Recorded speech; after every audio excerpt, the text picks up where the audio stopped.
don't know if you guys know this, but Amazon had their own version of Kathleen Kennedy running things over there and ruining beloved IPs.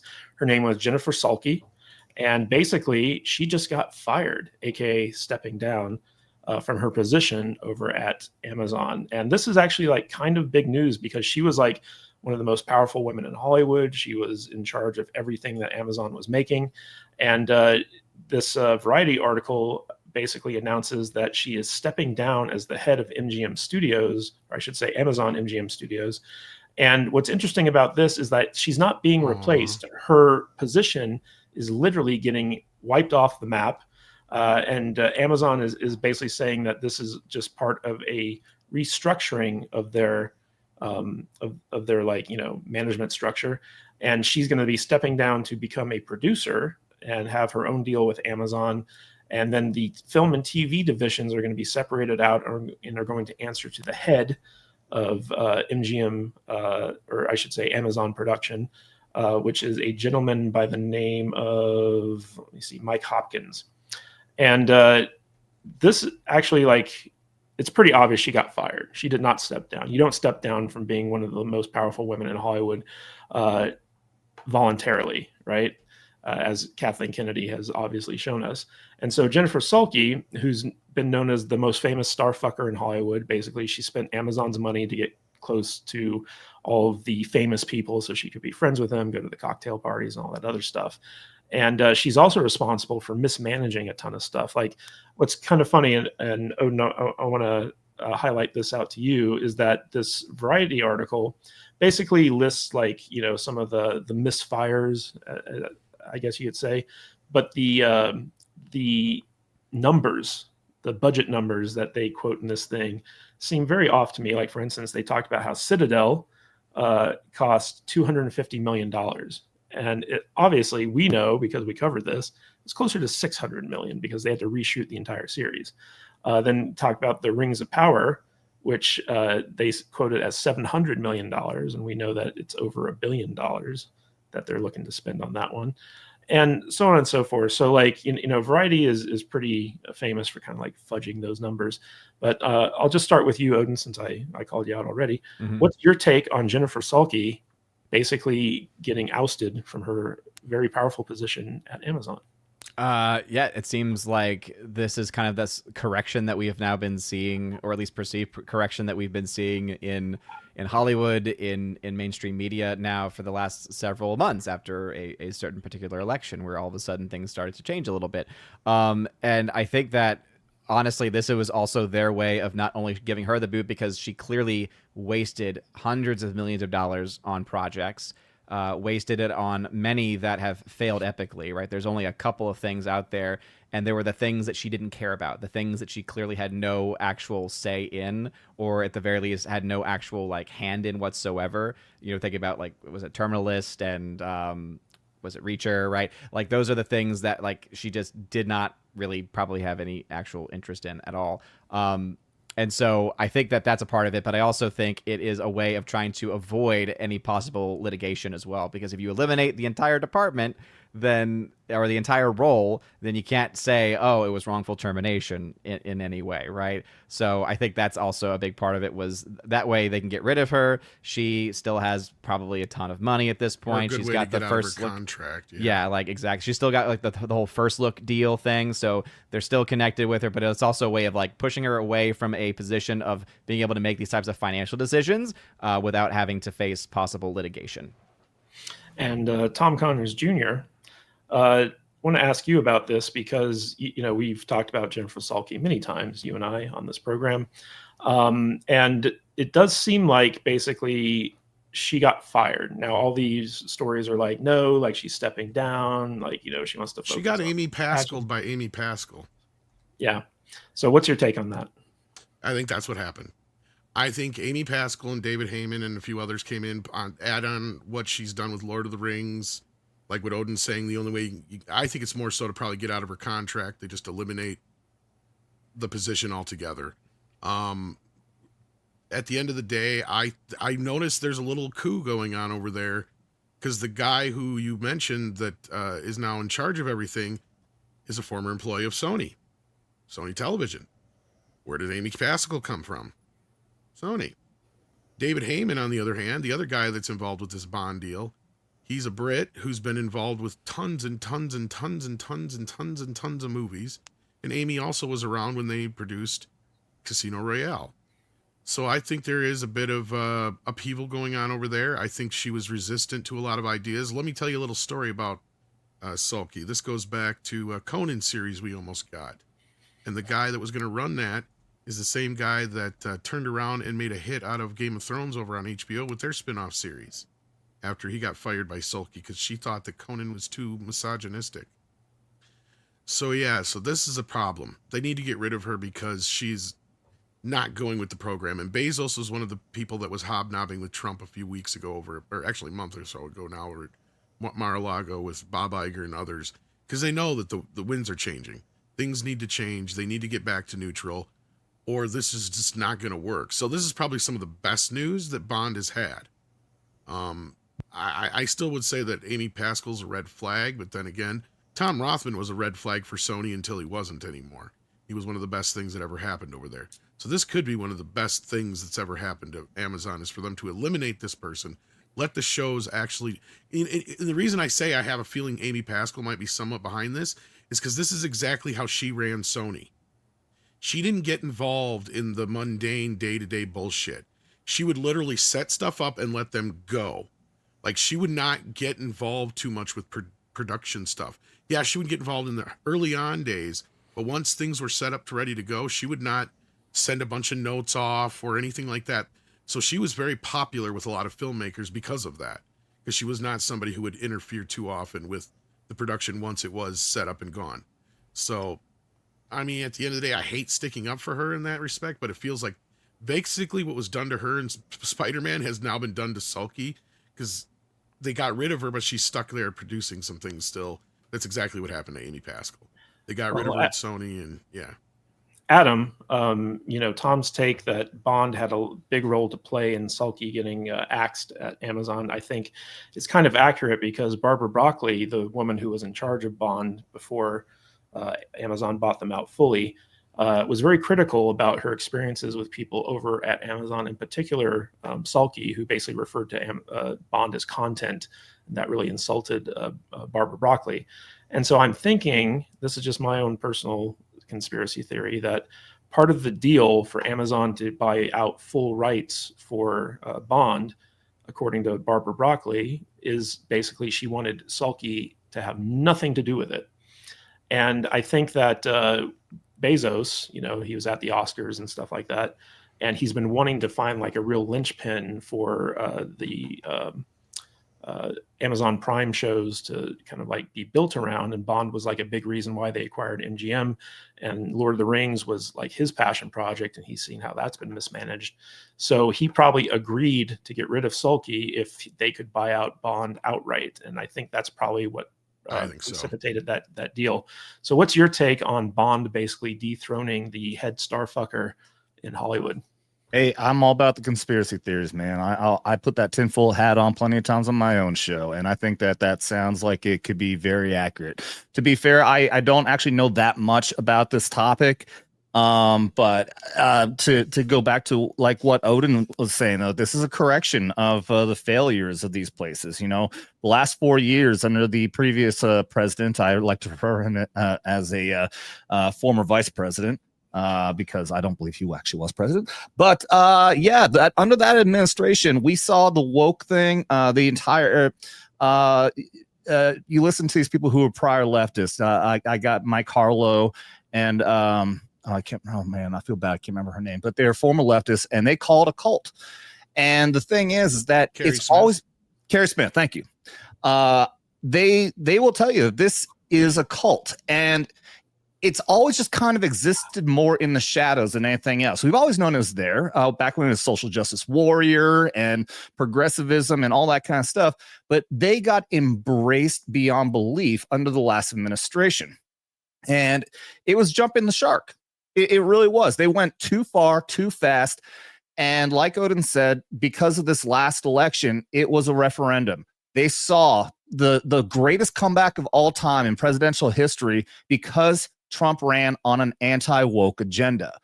And they saw that and they realized that that is not the culture of this nation any longer.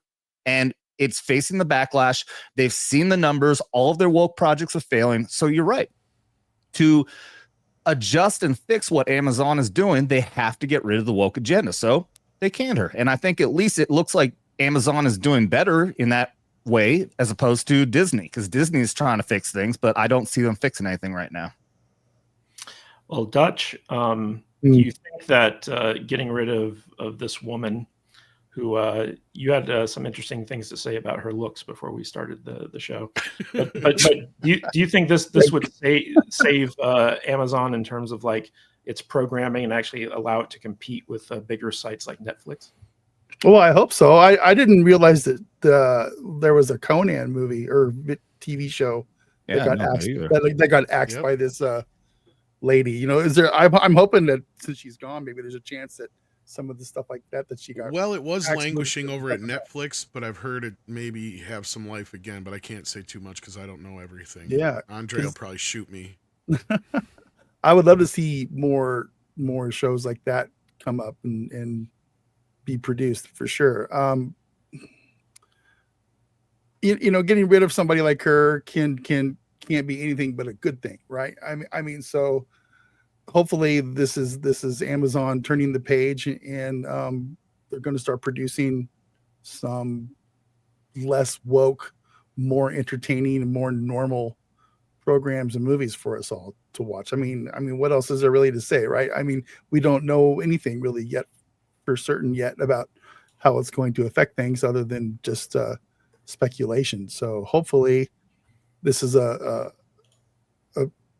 push in the right direction for them to get rid of her. So, well, Brian, I will say that one of the big things that Salke did right is she basically established Amazon as a major production house in Hollywood. It used to be like you'd go to a studio to pitch your movie. Now you go to Amazon and Netflix to pitch your movie or your TV show, and it doesn't even have to be profitable, right? Nobody has to watch it. Nobody has to, see it in the theaters or whatever. It's just like, oh, we made this. People watched it on our service.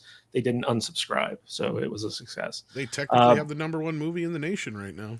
Yep, that's true, and also the #1 TV show and all that other stuff. I want to ask you, Brian, what do you think are the larger implications for Hollywood for a woman of power such as Jennifer Salke to basically be shamed into stepping down, aka being fired?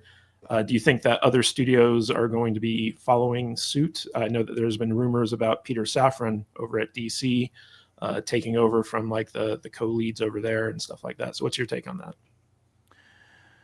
I mean, I don't think it's like a woman versus man thing. I think it's a performance thing.